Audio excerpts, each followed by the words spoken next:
Jake is waiting to come in, but first I gotta make sure he doesn't have a temperature. What the fuck?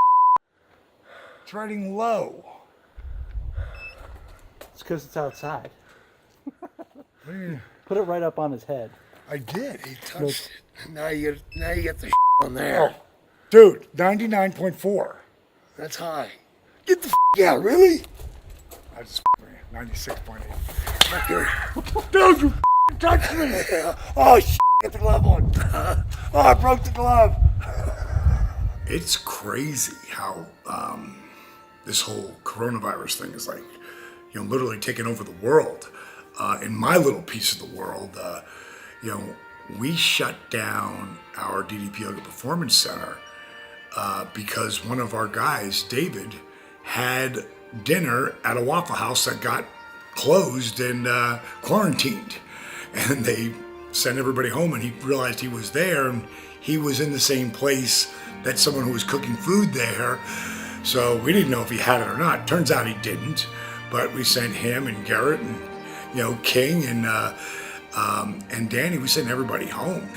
And as soon as I saw that happening, I was already like in survival mode. My dad is over the top. That's how he became the top wrestler he was. He is really like that all the time, 24 hours a day.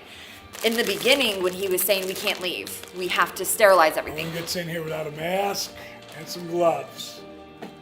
They were super nonchalant about it, but they also didn't want, they made funny, remarks and stuff. And I was like, I don't care. I'm not afraid of it. I want to be prepared for it. We have to stock up on food. We have to, everything he was saying we're going to have to do, we were rolling our eyes and we were so frustrated because it was so much extra work. But hindsight, 3 weeks later, he was right. He was absolutely right. And he knows that, and I don't say that a lot. So yeah, now we have all these processes in place to keep everything sterile, to make sure everybody washes their hands. Everything plastic gets wiped down. Now Jake has been staying with us, and now this is getting serious. I'm like, Jakey, well, you can stay here if you don't leave. Like the quarantine thing, because I know you don't have it right now, but if you keep going and coming back, I can't let you come back anymore, bro. Well, here I was just getting started with AEW. I didn't want to miss anything, man. I was super excited for him, and of course he killed it, and the place went crazy. So glad he got to actually show up when there were still people there, because then you could see the reaction, and he got just a ridiculous reaction. My fear was that if I missed one, something would happen and I wouldn't be needed anymore. It was so stupid, man. I just... so insecure, man. I am so insecure. So I had to go. So I tell him, I said, Jake, if you leave, bro, and I understand you have to, but I'm just telling you, I'm not kicking you out of here, but I can't let you come back in. I got the baby here, and and I don't want to be at risk on top of that. I mean, I've had people ask me that. Hey, man, aren't you pissed off at DDP? Hell no, I'm not pissed off at him, man. It's his damn house, If he says, hey, everybody in the house has to wear green and yellow striped shirts and pink polka dot pants, okay, it's your friggin' house, man. I mean, that's the rule.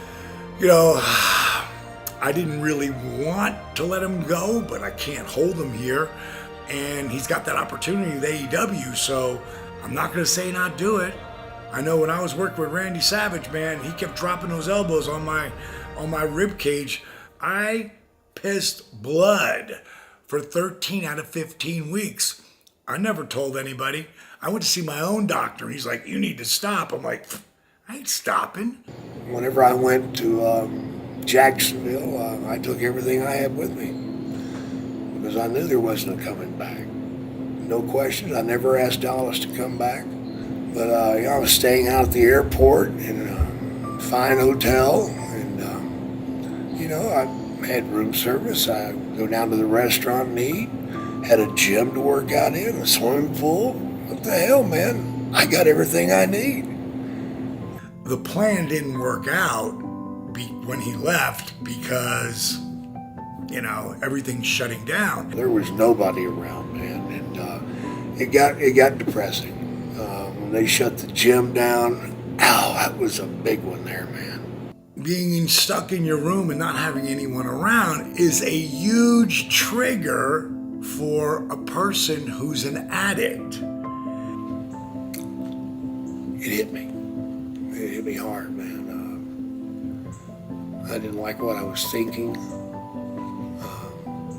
I wasn't thinking about drinking or doing drugs, but I don't think I was far from thinking about that. But I just didn't like the way I was feeling.